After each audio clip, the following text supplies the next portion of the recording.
get a name like Danja? You know, it's just the music.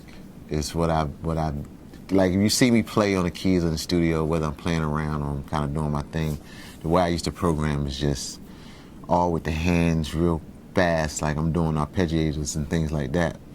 That people would normally program, but I'm actually playing it. So that's kind of where it originated from.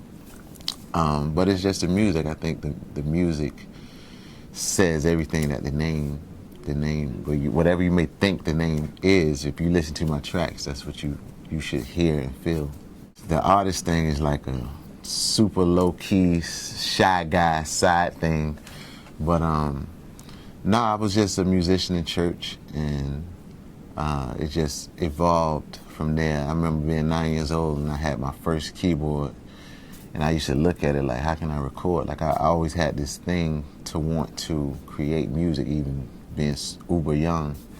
And finally being able to discover a way to do it, I was about 16 years old. I didn't have an MPC or any kind of sequencer. Actually, I might have been 14 or 15. I didn't have any real sequencer to make music, so I was flipping out the tapes like, you know, everybody probably told that story before, but flipping the tapes, playing one back, playing with it, recording it, switching it out.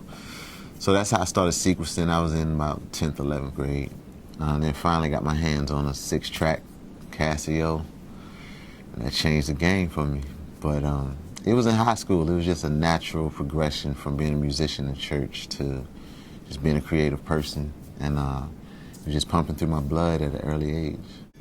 I would say my first single was a record that I did with Tim called I'm So Fly for Lloyd Banks. This year, I'm so fly. I got money, so that's good enough reason about the things I buy. That's where at least my friends know you got a joint on the radio.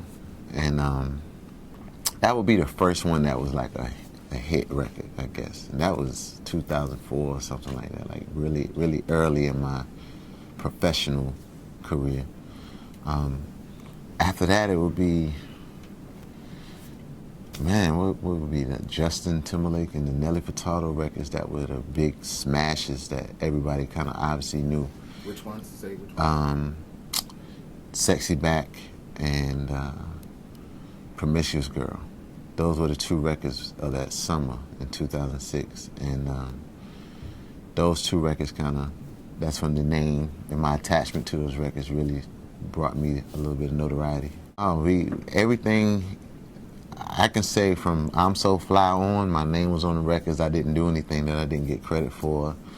Like I got my publishing and everything, so it wasn't, I wasn't that guy that's just handing him tracks and he was doing his thing. Tim is active in the studio, like he makes the beats. Like he don't need me to make a beat for him. So, no, never that. I think people do sometimes mistake when I got with them, and some of the things, I'm sometimes get credit for things that I had nothing to do with. Like what? Do you have an example? I think some people, I've heard dirt off your shoulder sometimes that people may have mistaken me being around for, and I was nowhere near around Tim during that time.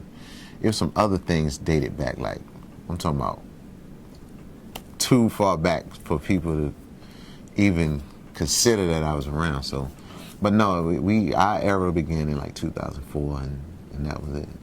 It's Tim. You know, how much is your, like, what is your process and what's his process? Is it you do the drums and I'm gonna do the synths, or I have this idea? Like, how does it usually work out? It could be either or.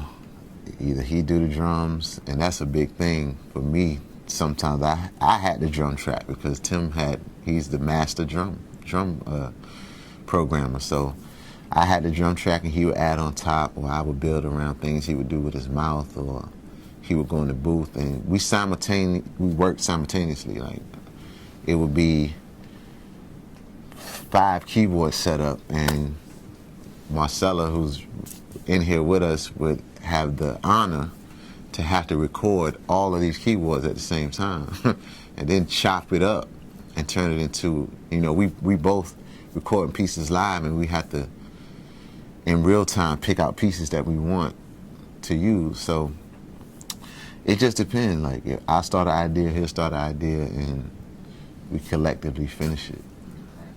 What are you making beats on now? Logic.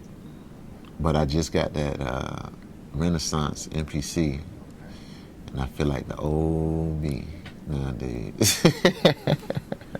Back to the analog. Back to the analog. Now, I could never, you know, the way I write songs, and that's, I don't necessarily call my creating a track, just creating a track.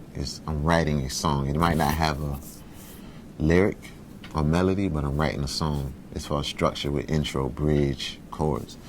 So Logic allows me the ability to do that. That's why I can't let it go. But I have that 4000 or that Renaissance sitting right there because I just feel like I need it. And sometimes I go days I don't use it at all, but I know sonically that's where I need to be. So the MPC and Logic is about all I need. I am remembering. Hip hop, hip hop.